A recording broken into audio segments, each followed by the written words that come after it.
Olá pessoal, vamos continuar a nossa aula.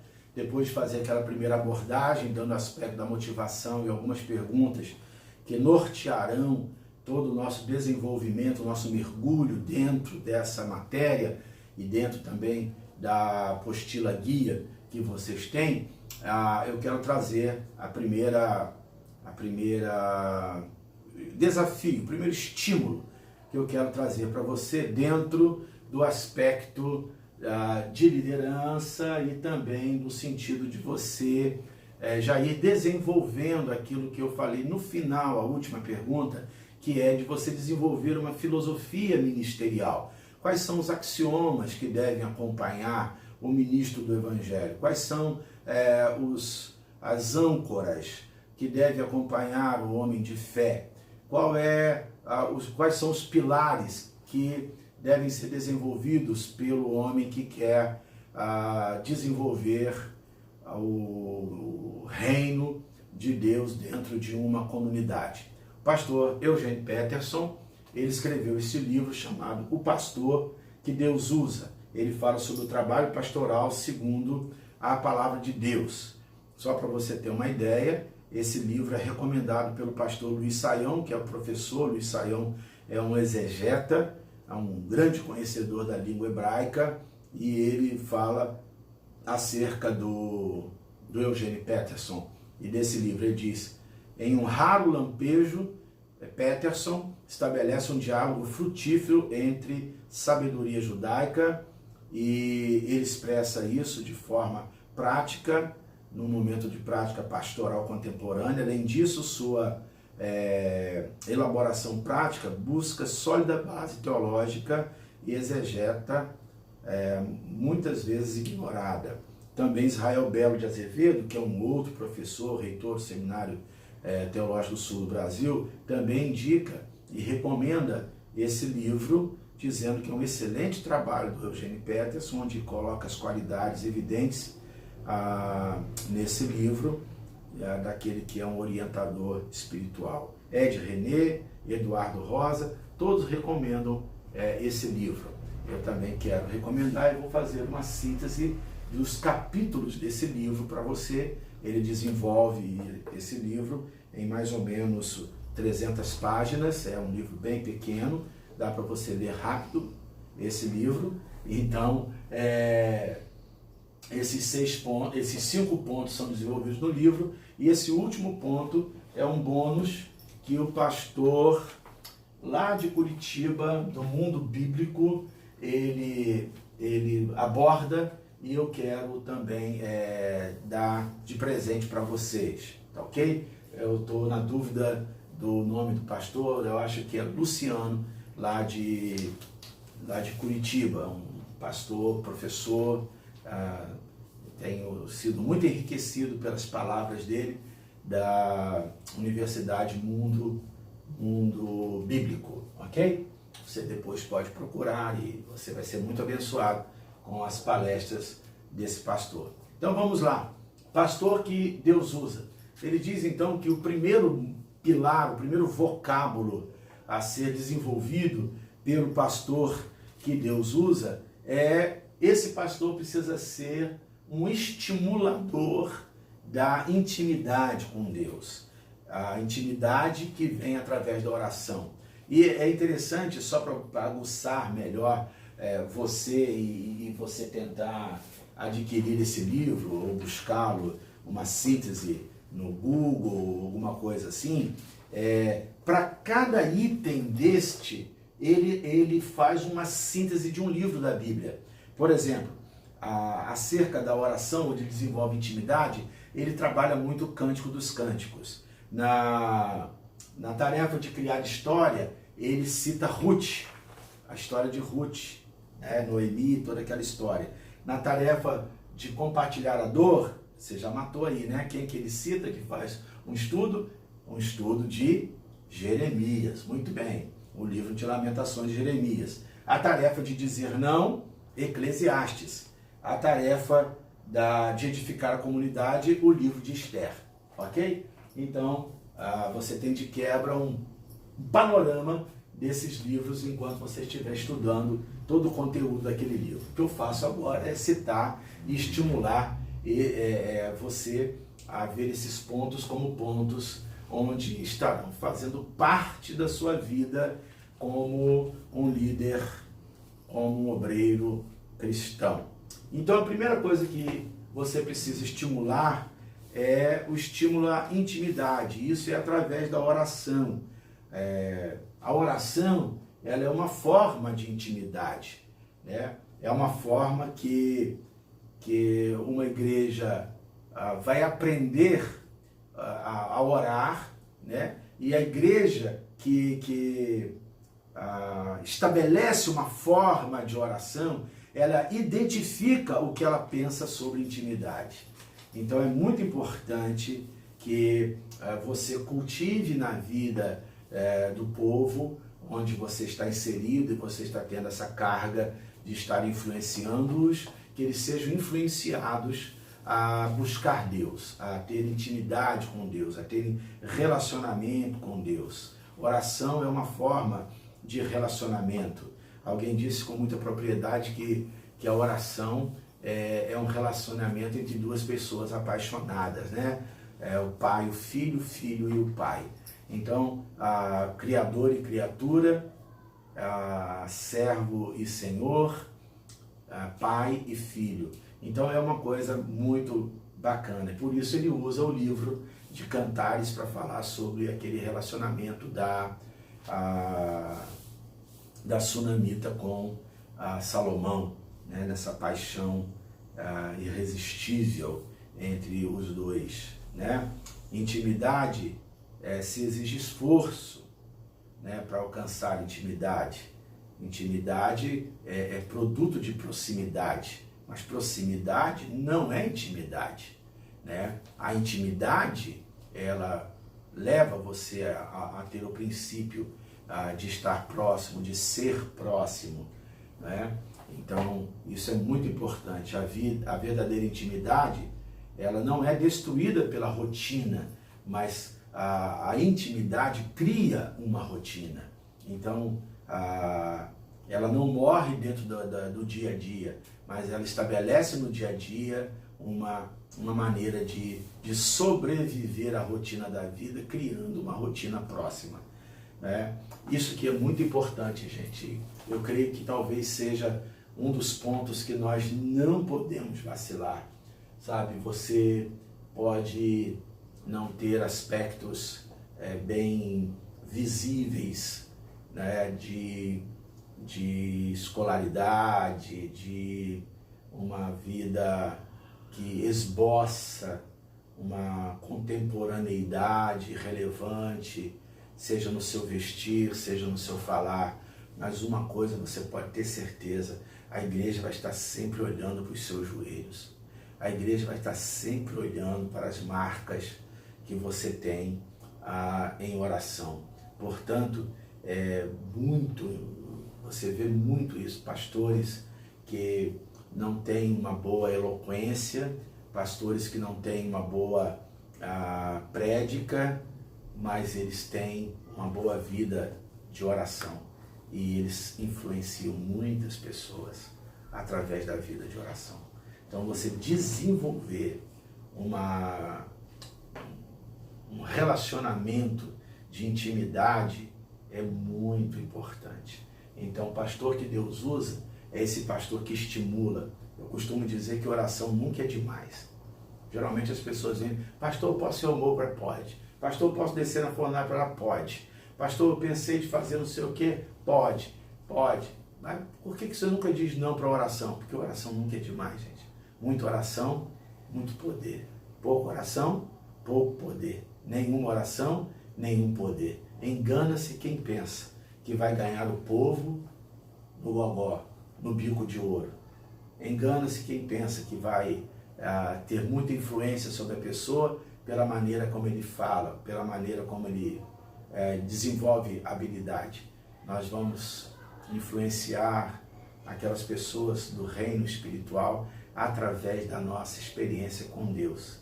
E, querido, não se tem experiência com Deus se você não desenvolver uma vida de joelhos. Há uma frase que me acompanha já há bastante tempo, que virou até uma canção agora há pouco tempo, e esse ano já era para ter sido lançado, se não fosse esse período de pandemia, que se chama Quebrantado. E a tônica desse cântico é: joelho dobrado, boca no pó, lágrima nos olhos e fogo no coração.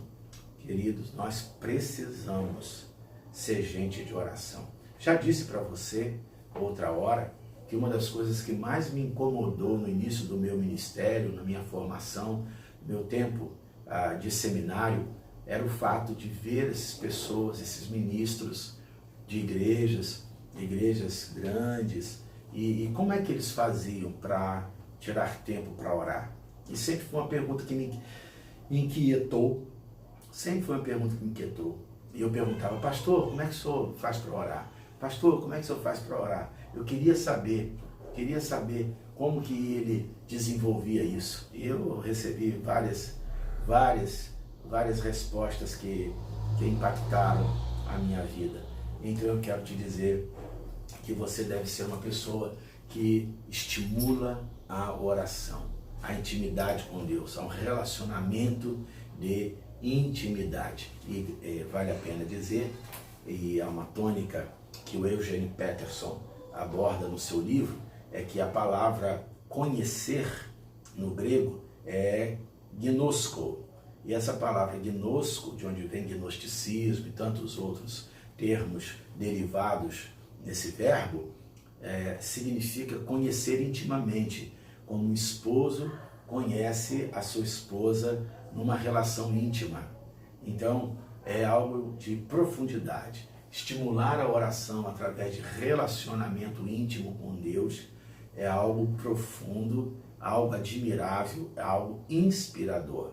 Eugene Peterson continua dizendo que o pastor que Deus usa é o pastor que cria história.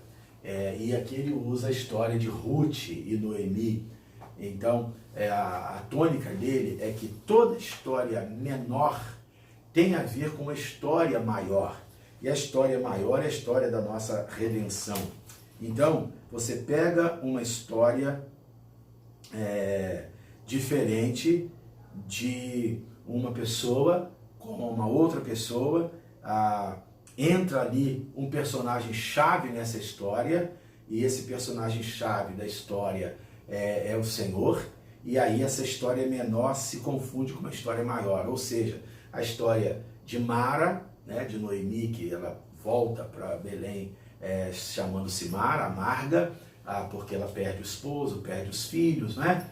E uma nora fica para trás, e a outra vem com ela, chamada Ruth, e ali as histórias delas se fundem e aparece um outro personagem chamado Boaz. Então as histórias menores se confundem com a história maior, e através do relacionamento de Ruth e de Boaz vem nascer Jessé, vem nascer Obed, que vem nascer Jessé, que vem nascer Davi, que vem nascer Jesus. Então são histórias menores que se acoplam, que se conectam com uma história maior. E o pastor que Deus usa é esse pastor que faz uma ligação entre a nossa história, a história da nossa vida, com a história da vida de Jesus. A nossa história, em algum momento, ela precisa colidir com a vida de Jesus. E aí, quando ela encontra a vida de Jesus, a história de Jesus, ela ganha, então, um significado. Então, criar a história tem a ver com esse momento onde um casamento problemático ganha uma vida quando ele se encontra com a história do Cristo. Quando uma pessoa de meia idade que já está achando que não vai conseguir mais nada, porque já passou do tempo, ela coincide com a história maior de Cristo. Está entendendo como que é a situação? Uma pessoa que vive convivendo com enfermidade, seja nele ou em outras pessoas, e essa história colide com a história maior de Jesus e aí ganha um outro significado. Então, esse criar história aqui não é inventar história, é dizer que toda história menor tem a ver com uma história maior. Então, nós estamos debaixo desse que tem a nossa história escrita no seu próprio livro. Entendem? Isso é muito importante. Então, nesse momento de confusão da adolescência, nesse momento dos questionamentos da adolescência, como também nas expectativas da juventude, tudo isso precisa ser acoplado, essas histórias menores com a história maior, que é a história de Jesus. Então, o pastor que Deus usa não é um pastor que foge dessas histórias dramáticas, dessas histórias problemáticas, mas ele encontra algo que se entrelaça com a história maior de Cristo Jesus. O pastor que Deus usa é um pastor que compartilha a dor e a lamentação. Nós não podemos nos isolar, nós precisamos nos envolver no sofrimento. E como é que a gente faz para nos envolver no sofrimento do outro?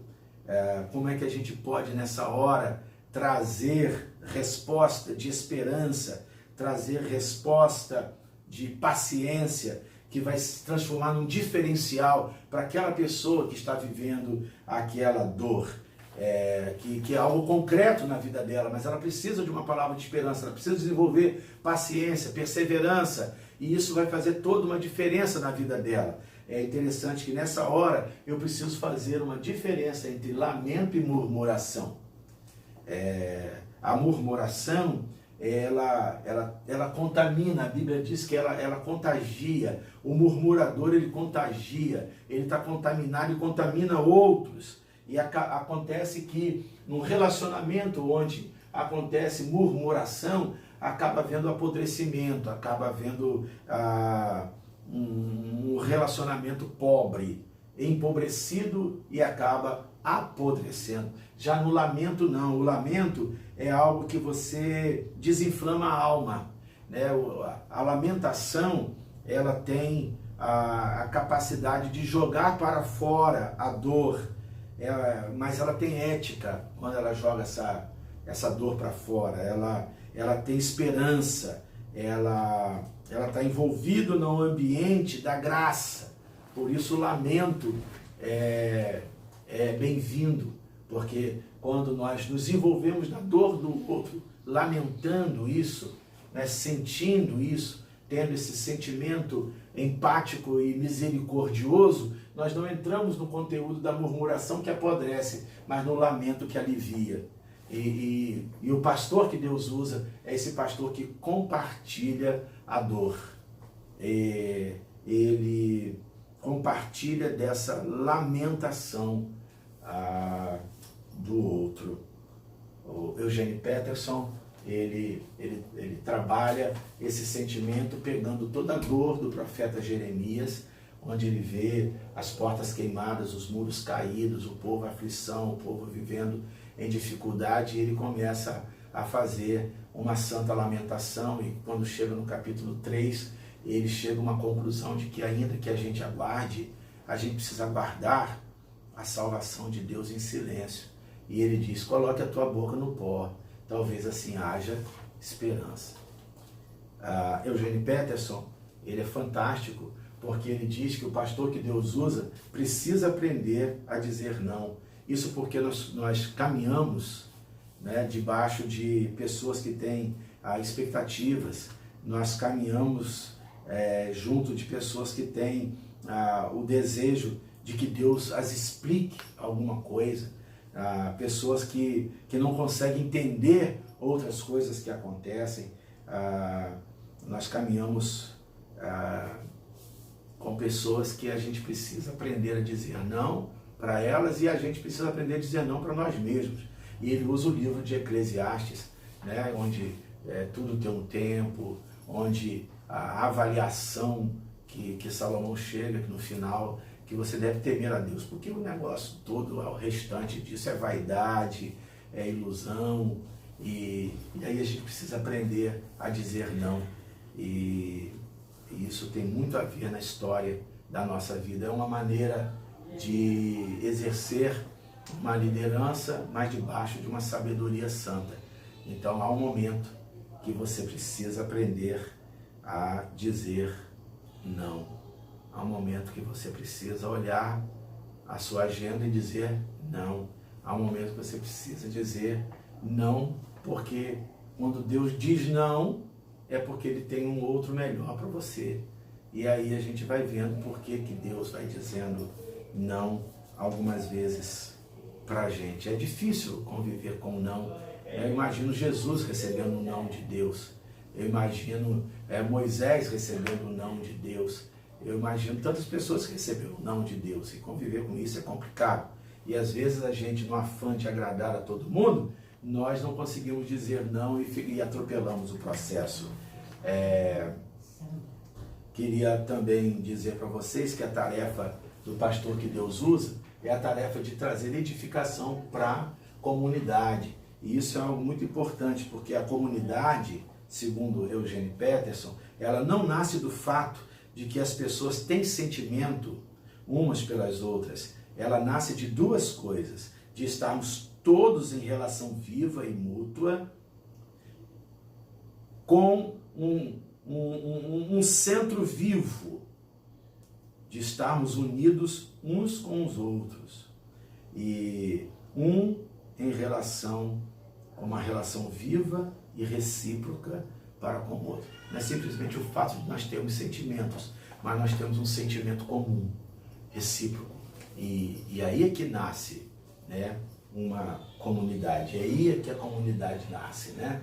Então ele traz essa tarefa de que a vida da igreja, a vida de comunidade, é uma vida onde o solitário aprende a viver em família. Isso faz uma diferença muito grande. É interessante que Jesus fala para os seus discípulos: aquele que perder pai, mãe, ou irmão, irmã, por causa de mim, não fique triste, porque você vai ganhar 100 vezes mais e ainda vai ganhar a vida eterna. É algo muito interessante esse sentimento. Isso traz uma edificação, né? Não é uma aniquilação que chega para a nossa vida, mas é um sentido de sobrevivência. E existe essa caminhada onde nós precisamos aprender que o Senhor está conosco, que algumas coisas têm fim, mas esse fim não é o fim, não é? Então, a possibilidade de uma grande história. Em último lugar, nós precisamos enfrentar a justiça própria. E aí, o pastor Luciano traz esses 4 tipos de grupos que nós vamos trabalhar essa questão da justiça e trazer enfrentamento, né, que nós encontramos na igreja. As pessoas inflamadas, não, aquela pessoa de alma inflamada, né, os feridos, têm uma justiça própria terrível, né? Essa pessoa que está inflamada, que está ferida, ela tem um senso de justiça própria tremenda. E ela não consegue colocar cura e ferida junto, né? Ela não consegue estabelecer isso. Então ela bebe da própria justiça própria dela. E então isso traz uma resistência muito grande. E nós precisamos trabalhar, né, a vida dessas pessoas para que elas entendam que há uma justiça que cura, há uma justiça do justo que traz alívio para nós, né? Também os legalistas. Os legalistas são aquelas pessoas que têm uma justiça própria, de muitas vezes de estarem presos a uma lei, presos à regra, presos a números, presos a essas coisas, e eles vão colocando uma ideia de santidade a partir desses elos que o prendem. E aí eles perdem um senso de liberdade e acabam se perdendo. Os indiferentes estão dentro, os sonolentos estão dentro desse grupo porque eles têm uma justiça própria daqueles que não se envolvem, daqueles que não querem se